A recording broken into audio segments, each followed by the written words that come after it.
자,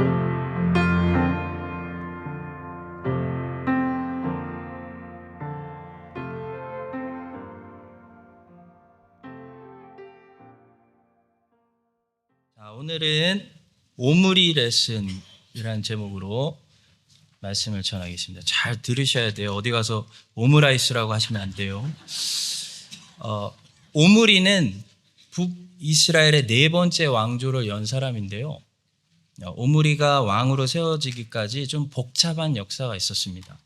지난주에 우리가 어디까지 살펴봤냐면 두 번째 왕조 바하사 왕조가 망하는 것까지 봤는데요.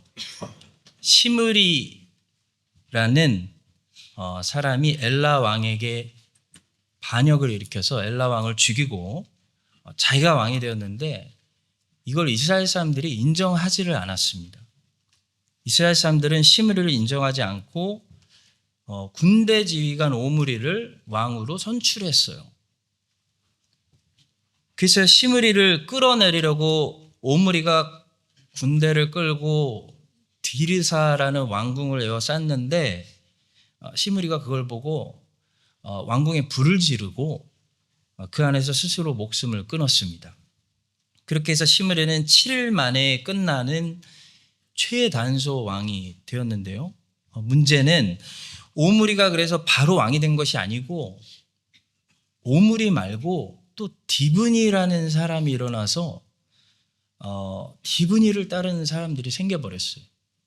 그래서 무려 4년 동안 나라가 왕을 못 세우고 디브니와 오므리 사이에서 반으로 분열되어 있었습니다. 그러다가 점점 오므리가 올라와서 결국 4년 만에 오므리가 북이스라엘의 네 번째 왕조를 열게 됩니다. 이렇게 복잡한 역사를 거쳐서 어렵게 승자가 된 오므리인데요. 잘 했으면 좋았을 텐데 안타깝게도 오므리는 엄청 악한 왕이었습니다. 우리에게 익숙한 그 아합의 아버지가 오므리입니다. 이세벨의 시아버지예요. 아들 아합을 이세벨이라는 페니키아 왕국의 공주하고 결혼시킴으로써 이스라엘 땅에 바알과 아세라가 수입해서 들어오도록 문을 열어준 사람이 오므리입니다. 자, 오늘은 그런 오므리 왕을 살펴보면서 하나님께서 뭐라고 말씀하시는지 말씀을 듣습니다. 첫째로 내란에 대해서 말씀하십니다. 내란이라는 정확한 구글 사전의 뜻을 찾아보니까요, 나라 안에서 일어난 정권을 장악하기 위한 무장 분쟁이나 전쟁이라고 합니다. 북이스라엘의 상황을 정말 적절하게 설명하는 거죠. 한마디로 내란. 솔로몬의 잠언에 보시면 정말 놀라울 정도로 아주 기가 막힌 인생의 진리에 관한 별의별 말씀들이 다 있는데요. 이런 말씀도 있습니다. 나라는 죄가 있으면 주관자가 많아진다. 반대로 나라는 명철과 지식 있는 사람으로 말미암아 나라가 오래 간다, 장구하게 된다. 이런 진리의 말씀이 있어요. 죄가 가득한 나라 안에는 무엇이 있고 은혜가 있는 나라 안에는 무엇이 있다는 말씀이냐면, 죄가 가득한 나라 안에는 꼭 내란이 있다는 거예요.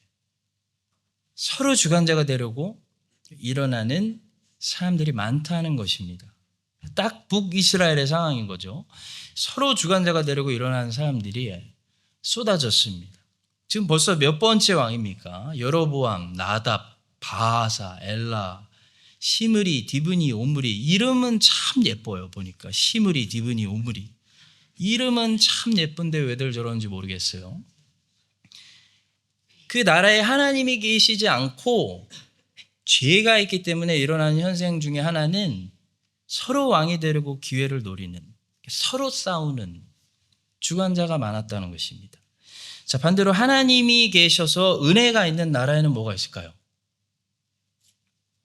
솔로몬은 좋은 리더가 있다라고 말합니다. 명철과 지식 있는 사람으로 말미암아 나라가 장구하게 되느니라. 오래 간다는 거예요. 루즈벨트 대통령처럼. 대통령 3선을 했잖아요. 오래 간다는 거예요. 북이스라엘에 저런 내란이 있을 때 남유다에는 누가 있었죠? 완벽하지는 않았지만 그래도 아사라는 왕이 있었어요. 아사라는 좋은 왕이 41년 통치했어요. 그래서 나라가 안정되고 평안하게 장구했습니다. 나라도 그렇고 교회도 그렇고 죄가 있으면 디브니를 추종하는 사람들과 오므리를 추종하는 사람들로 이게 갈려가지고 서로 분쟁하는 그런 내란이 꼭 있습니다. 고린도 교회가 아볼로를 따르는 사람들, 게바를 따르는 사람들, 바울을 따르는 사람들로 철저하게 분열되어 있었어요. 분쟁이 있었던 것은 고린도전서를 읽어보니까 답이 나와요. 교회 안에 죄가 많았기 때문이에요. 여러분, 문제가 있는 교회를 보면요, 목회자가 자주 바뀌는 것을 알 수가 있어요. 물론 목회자가 바뀌어야 될 때는 과감하게 바뀌어야 됩니다. 근데 너무 자주 바뀌면 안 돼요. 뭐 예를 들어 1년, 2년 전에 임직했는데 목회자가 또 바뀌어. 또 청빙 광고네. 그러면 분명히 문제가 있는 교회예요. 그런 교회는 반드시 밖에 소문이 납니다. 밖에 있는 사람들이 뭘 아냐면 저 안에 또 내란이 있구나. 저 안에 분열이 있고 파가 갈라져 있구나 라는 것을 알아차리게 돼요. 여러분, 이스라엘이 내란이 있어서 그걸 누가 알았냐면 블레셋이 알았어요. 이스라엘이 서로 싸우니까 누구만 좋을까요? 블레셋은 좋아요. 이 말씀을 보시면 나답 왕 때에 블레셋에게 빼앗겼던 그 기쁘돈이라는 곳을 다시 찾아오려고 했는데 다 에워쌌는데 하필 반란이 일어났어요.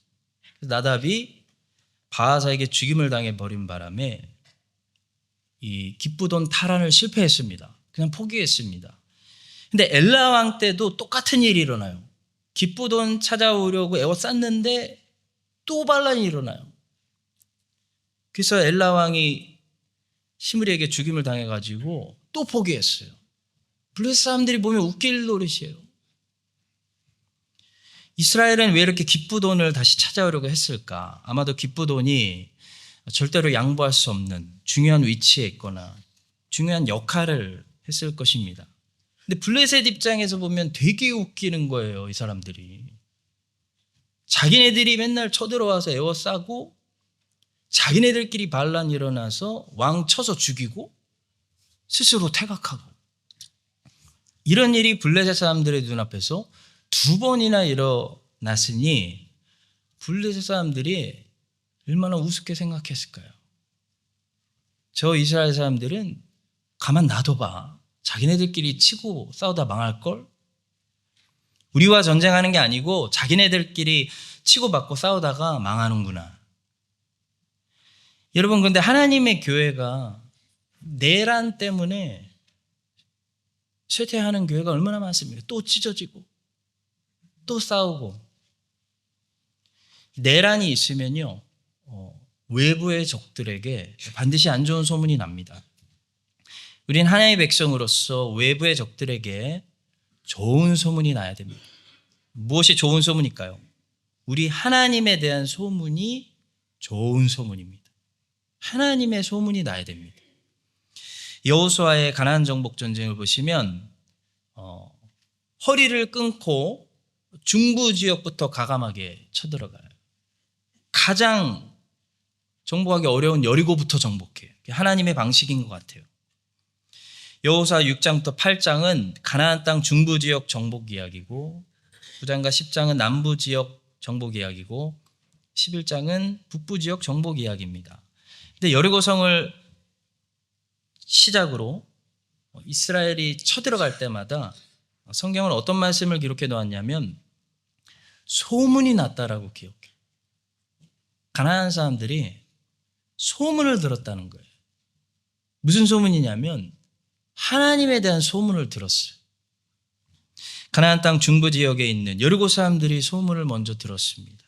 이는 너희가 애굽에서 나올 때 여호와께서 너희 앞에서 홍해물을 마르게 하신 일과 너희가 요단 저쪽에 있는 아므리 사람의 2왕 시온과 옥에게 행한 일, 꼭 그들을 전멸시킨 줄을 우리가 들었음이니라. 가나안 땅 남부 지역 사람들이 소문을 들었습니다. 이후에 요단 서쪽 산지와 평지와 레바논 앞 대해 연안에 있는 헷 사람과 아모리 사람과 가나안 사람과 브리스 사람과 히위 사람과 여부스 사람의 모든 왕들이 이 일을 듣고, 가나안 땅엔 소문이 가득했어요. 이스라엘이 아이성을 점령했을 때 적들은 소문을 듣습니다. 그때 여호수아가 아이를 빼앗아 진멸하되 여리고와 그 왕에게 행한 것 같이 아이와 그 왕에게 행한 것과 또 기브온 주민이 이스라엘과 화친하여 그 중에 있다 함을 예루살렘 왕 아도니 세덱이 듣고, 또 가나안 땅 북부 지역에 있는 왕들이 소문을 듣습니다. 하솔 왕 야빈이 이 소식을 듣고 마돈 왕 요밥과 시므론 왕과 악삽 왕과 다 소문을 들었어요. 성도 여러분, 우리 교회는 어떤 소문을 내고 있는 교회일까요? 한인장로교에 내란이 있다라는 소문을 내는 교회일까요? 아니면 하나님에 대한 좋은 소문을 내는 교회일까요? 판단은 우리가 하는 것이 아니고 밖에 있는 사람들이 하는 것입니다. 소문은 선전으로 내는 것이 아닙니다. 선전으로 내는 것은 광고라고 부릅니다. 우리는 선전하는 교회가 되어서는 안 됩니다. 저는 이 광고비가 너무 아까워서 오히려 옛날보다 행사할 때마다 광고비를 훨씬 많이 줄였습니다. 선전으로 내는 것은 광고예요. 여러분, 광고는 잘해도 본전이고 오히려 실망을 줄 때가 많습니다. 우리 교회는 선전으로 광고 내지 말고 무엇이 나야 되냐면 소문이 나야 돼요. 여러분, 소문은 선전으로 나는 것이 아니고 무엇으로 나는 것이냐면 연승할 때 나는 거예요. 프리미어 리그를 안 보시더라도 영국에서 어떤 팀이 계속 연승하잖아요. 그러면 반드시 소문이 여기까지 들려요. 그 팀이 요즘 잘한다며, 그 선수가 요즘 장난 아니래, 이러면서 프리미어 리그에 관심이 없는 내 귀에까지 영국에서 소문이 도착해요. 이게 소문의 힘이에요. 이스라엘이 계속 연승하니까 소문이 나는 거예요. 또 이겼대, 또 정복했대, 또 무너졌대 하면서 이 가나안 땅에 이스라엘의 하나님에 대한 소문이 퍼졌습니다. 성도 여러분, 교회를 제발 광고하지 마십시오. 우리 광고비 아껴서 우리 점심에 맛있는 거 해 먹읍시다. 아멘. 하나님의 교회는요, 연승할 때 우리가 선전 안 해도 소문나요. 매주 은혜가 있으면 소문나기 시작해요. 여러분과 제가 이 사실을 기억하고 하나님께서 여러분들에게 복 주셔서 북이스라엘처럼 죄가 있어서 이렇게 내란을 겪는 그런 나라, 그런 교회 경험하지 않게 해주시고, 하나님께서 여러분들에게 복 주셔서 아사왕처럼 여러분들을 안정되게 이끄는 정치 지도자, 종교 지도자를 늘 선물로 주시기를 예수님의 이름으로 축복합니다. 두 번째로 오늘 주신 말씀은 북이스라엘에는 혼란이 있었고 남유다는 중심이 있었다는 사실입니다. 자, 북이스라엘에는 얼마나 혼란이 있었나? 왕들이 바뀌고 왕조만 바뀐 것이 아닙니다. 또 뭐가 바뀌었냐면 이 캐피탈 시티가 자주 바뀌었어요. 북이스라엘의 시작은 세겜이라는 것을 중심으로 시작되었는데 세겜에서 디르사로 중심이 바뀌었는데 시므리가 디르사 왕궁에 불 지르고 죽어가지고 오므리가 왕이 된 다음에 처음 6년만 디르사에서 다스리고 나중에 6년은 사마리아라는 성을 사서 새로운 중심을 사마리아에서 잡고 통치를 했습니다. 여러분, 중심이 자꾸 옮겨 다니는 것은요, 중심이 없기 때문이에요. 중심이 사실 없으니까 북이스라엘은 이게 북이스라엘의 특징이거든요. 중심이 자꾸 세겜으로 갔다가 디르사로 왔다가 또 사마리아로 가는 것입니다. 이것이 혼란입니다. 북이스라엘에는 중심이 없으니까 여로보암 왕조가 생겼다가 바하사 왕조가 생겼다가 시므리 왕조가 생겼다가 7일만 버티고 또 오므리 왕조가 생기는 거예요. 반면에 남유다는 중심이 강했습니다. 남유다는 두 가지 중심을 가지고 있었는데 바로 예루살렘 성전이 남유다의 종교적인 중심지였고 다윗 왕조가 남유다의 정치적인 중심지였어요. 그래서 예루살렘 성전과 다윗 왕조라는 정치적인 중심, 종교적인 중심을 가지고 있었어요. 이 두 가지 중심이 가지고 있는 공통점은 뭐냐면 둘 다 하나님이 선택하셨다는 것입니다. 하나님이 선택하셨다는 것은 이 구약 성경의 말로 기름 부었다 라는 것을 말합니다. 하나님은 다윗을 선택해서 유다를 다스리는 정치적인 왕으로 기름 부으셨어요. 그래서 유다 사람들은 고민 안 해도 돼요. 다른 왕조가 생기는 것을 아예 처음부터 옵션으로 두고 있지 않아요. 무조건 다윗 왕조에서 왕해야 돼요. 하나님은 솔로몬이 건축해서 봉헌드린 그 예루살렘 성전을 선택해서 기름 부으셨고 그 성전에서만 드리는 제사를 제사로 받으시고 인정하셨습니다. 그래서 남유다는 다른 장소에서 드리는 제사는 유다 사람들에게는 옵션이 아니에요. 고민할 것도 없어요. 무조건 예루살렘에서 제사 드려야 돼요. 하나님은 아론의 후손들에게만 제사장직을 주셨고 레위 사람들에게만 성전에서 봉사할 수 있도록 하셨습니다. 반면에 북이스라엘은 레위 사람 아니어도 돼요. 아무나 돈 주고 베델과 단에 가서 제사장직 얻을 수 있었습니다. 성직 매매가 이루어졌겠죠. 돈 주고 파는. 그러니까 북이스라엘은 처음부터 어떤 스피릿을 가진 것이냐면 중심이 없습니다. 아무나 제사장으로 삼고 아무나 왕이 될 수 있어요. 힘만 있으면. 어느 곳이나 수도로 삼을 수 있어요. 중심이 없는 그 혼란이 이 북이스라엘의 밑에 깔려 있습니다. 성도 여러분, 하나님이 우리의 중심이 되면 우리의 중심이 견고해지는데 하나님이 없으면 중심이 없기 때문에 북이스라엘처럼 여기저기 옮겨 다니게 됩니다. 남유다 사람들은 특히 종교적으로 볼 때 그 예루살렘에 있는 성전에서 드리는 제사들, 상번제라고 하죠. 매일 아침 매일 저녁, 안식일, 또 1년에 7대 절기, 또 7년에 한 번 안식년, 이런 제사와 절기 중심으로 유다 사람들의 인생이 철저하게 세팅되어 있었어요. 그러니까 1년 스케줄, 일주일 스케줄, 하루 스케줄이 성전에 있는 제사 절기를 중심으로 세팅이 되어 있었어요. 그것이 그들의 인생의 중심에 있었어요. 그래서 때로는 부담스러웠겠죠. 번거롭게 느껴지기도 했겠죠. 그러나 하나님께 제사 드리는 것을 인생의 중심에 두고 살았을 때 남유다에는 뭐가 있었냐면 무게가 있었어요. 쉽게 흔들리거나 많이 떠내려가고 벗어나거나 요동치지 않는 삶을 살 수 있었다는 것입니다. 여러분과 저도 제가 여러분들 보니까 또 상당한 시간과 에너지를 말씀 묵상하시는 데 쓰고 계시고 잘하고 계시는 거죠. 기도하시고 새벽 기도도 하시고 주일에 이렇게 모이시고 또 일주일 내내 여러 가지 봉사와 헌신하는데 상당한 시간과 에너지를 쓰고 계세요. 자, 근데 이것이 만약에 전부 해제되면 어떻게 될까요?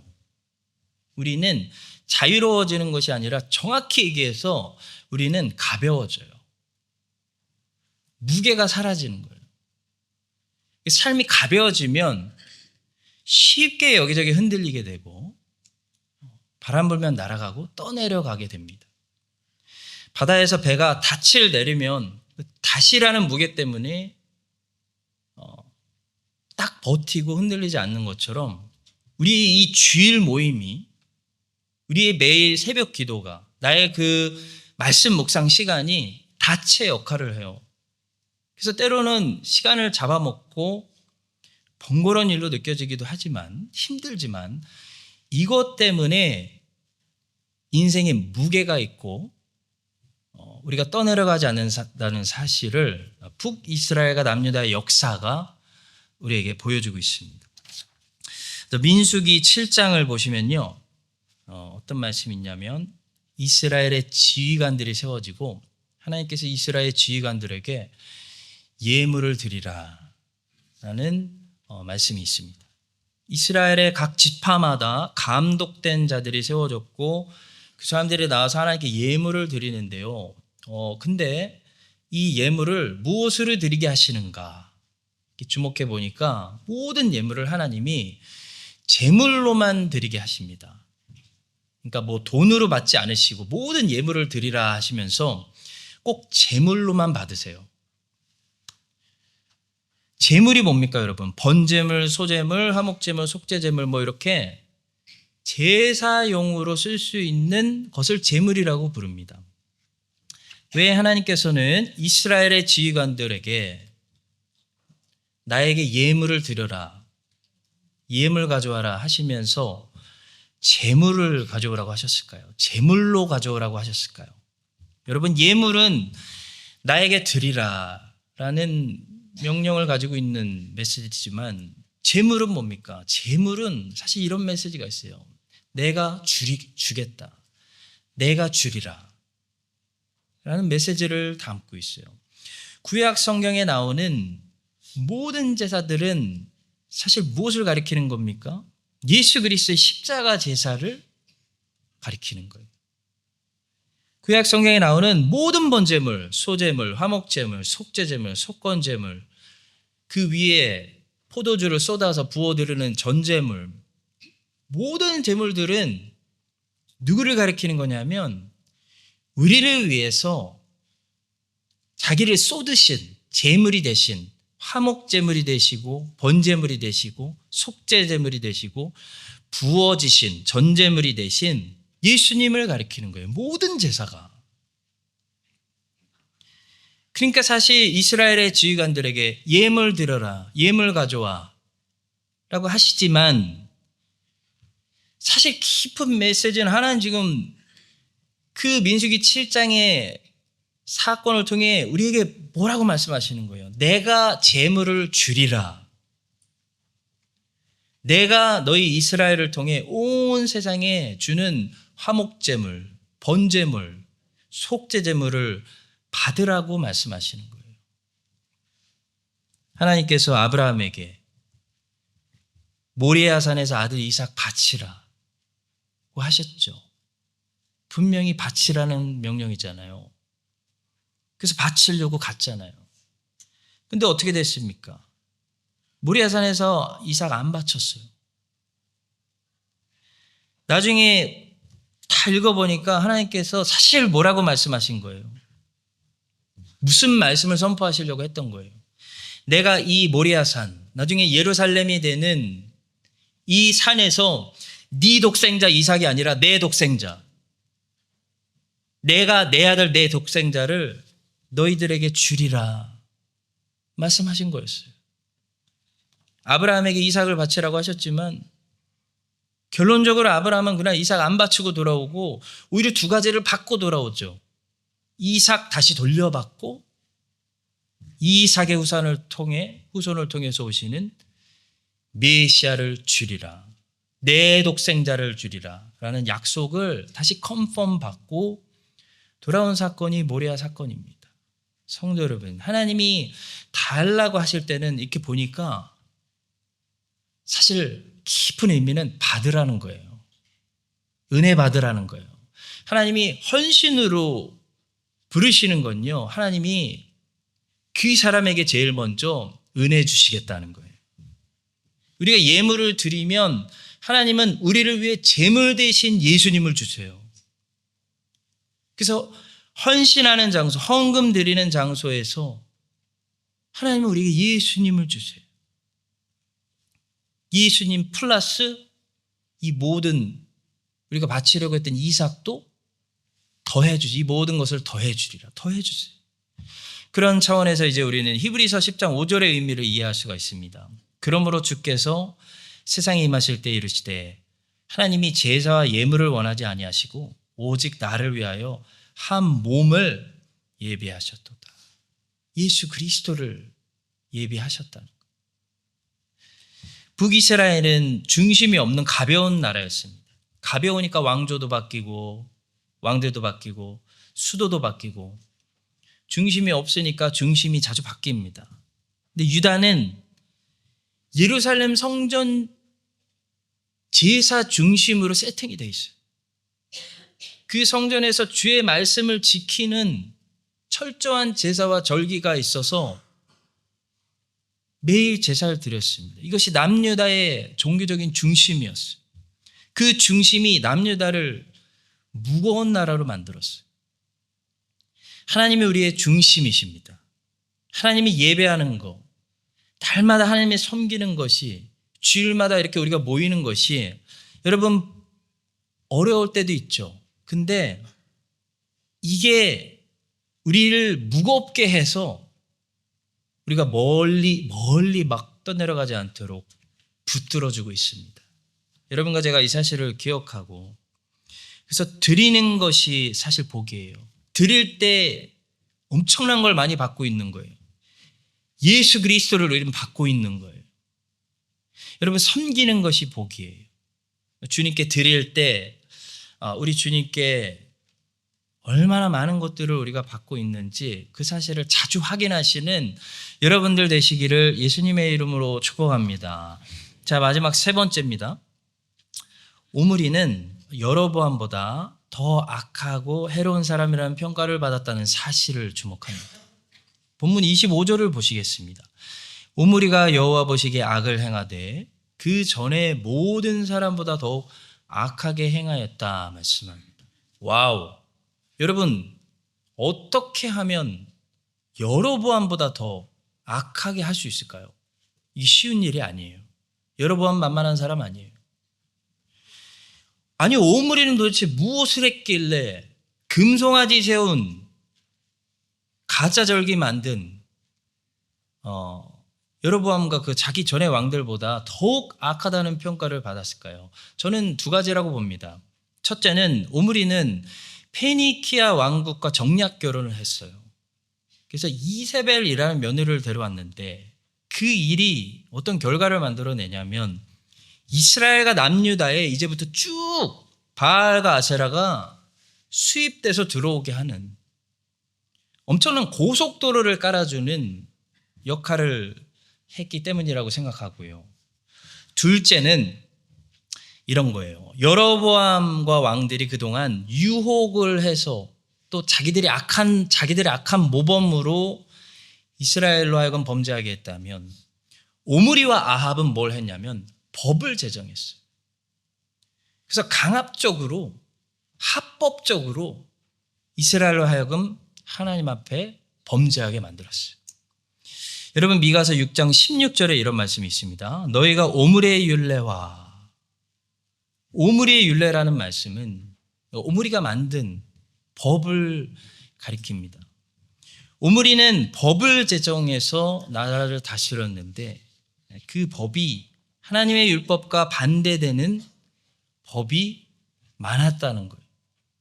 오늘 말로 하면은 동성애를 합법화로 만들었다는 거예요. 여러분 그냥 동성애가 우리 주변에 가까이 있어서 우리를 유혹하는 거 하고요. 동성애를 아예 대놓고 합법화시켜서 동성애를 강제로 학교에서 도서관에서 유치원에서 미디어에서 가르치는 것은 다른 거예요.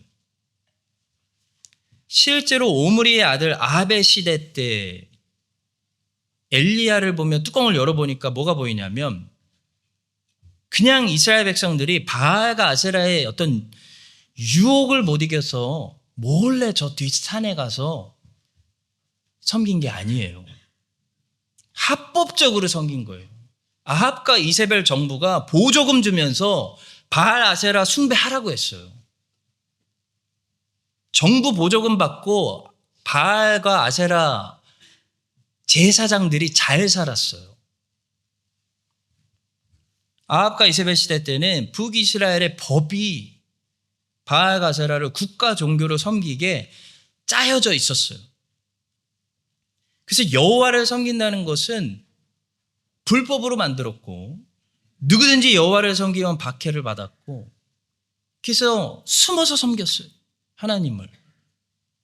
그 숨어있는 여호와의 선지자들을 이세벨이 수색했어요. 찾아내서 제거하는. 엘리야도 평생을 현상수배범으로 산 거예요. 불법 이민자로 산 거예요. 그 나라에서. 하나님의 선지자가. 그런 불법의 시대였다는 것입니다.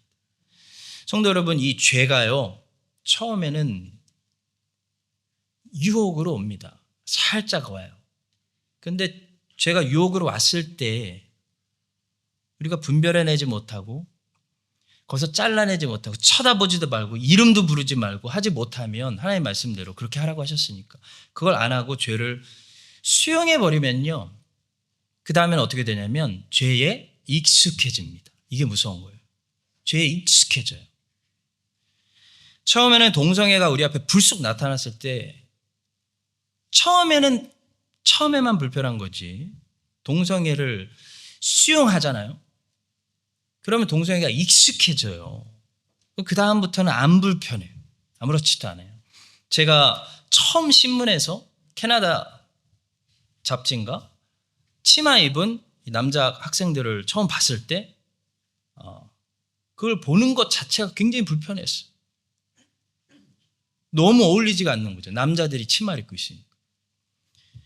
근데요, 솔직히 하도 봐서 지금 익숙해져서 지금 목사인 저도 솔직히 아무렇지도 않습니다. 여러분, 이렇게 죄가 아무렇지도 않게 우리에게 익숙해지면 그 다음 단계는 무엇인지 아십니까? 법으로 제정되는 단계예요. 왜냐하면 이게 익숙한 사람들이 다수가 되고 많아지면 반드시 법으로 제정돼요. 왜냐하면 법이라는 것은 그 다수에 맞게 계속 변경시키는 거기 때문에 그래요. 그리고 하나님의 율법에서 어긋나는 것들이 대놓고 법으로 제정이 되면요. 그 다음부터는 홍수처럼 훨씬 더 많은 사람들이 담대하게 뒤에 숨어서가 아니라 담대하게 대놓고 죄를 짓게 되는 거죠. 죄가 왕노릇하게 되는 것입니다. 그리고 죄가 왕노릇하는 세상은 어떻게 되는지 우리 그리스도인들은 성경을 봐서 알고 있어요. 망하는 거죠. 심판이 오는 거예요. 죄가 왕노릇하는 세상 속에서 반대로 진리를 외치고 성경을 외치면 엘리야처럼 됩니다. 왕따 당하고 수색당하고 박해당하고 그 사회의 제거의 대상이 되는 것입니다. 그것이 엘리야의 삶이었어요. 성도 여러분, 그래서 하나님의 백성들은 깨어 있어야 된다. 그 중에 하나가 뭐냐면 이 죄가 살짝 유혹의 모습으로 하나님 말씀에서 어긋나는 것들이 유혹의 모습으로 우리에게 가까이 오려고 할 때 알아야 돼요. 그때 알아보고 쳐다보지도 말고 입으로 부르지도 말고 문을 열어 받아들이지도 말고 분별해서 이것은 하나님 말씀에서 어긋나는 거다 라고 해야 됩니다. 이사야 2장 6절에는 이런 말씀이 있어요. 주께서 주의 백성 야곱 족속을 버리셨음은 그들에게 동방 풍속이 가득했다. 그들이 블레셋 사람들 같이 뭘 했다? 점을 쳤다. 이방인과 더불어 손을 잡아 언약하였습니다. 우리 딸이 그저께 생일이어서 K마트 갔는데 야, 이렇게 정말 이쁜 애들 수첩인데 전부 점치는 거예요. 깜짝 놀랐어요. 여러분, 이 서양이 다시 무신론화가 되면서 하나님을 안 섬기면서 어떤 현상이 급하게 일어났냐면 동양 종교가 서양으로 쭉 빨려 들어오는데 어떤 모습으로 변장하고 들어오냐면 헬스와 웰빙의 이름으로 엄청나게 들어왔어요.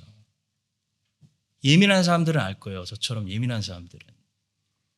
그래서 서양 사람들은 이게 헬스나 웰빙의 카테고리에 들어간다고 생각하시는데 사실 그 배후에 동양 종고가 깔려 있어요. 제 딸이 사실 그 일본 카라테를 배우고 싶다고 해서 일본 카라테를 조금 해봤어요. 지금 그만두었습니다. 제가 그만두게 했습니다. 왜냐하면 그 카라테에 갔더니 무슨 의식이 있냐면 그 일본 사부님들 사진들을 대문짝만하게 이렇게 도장에 걸어놓고 그분들에게 항상 인사를 시켜요. 항상 인사하는 그런 의식이 있더라고요. 그래서 제가 그런 거 되게 예민한 사람인 거 다들 아시죠?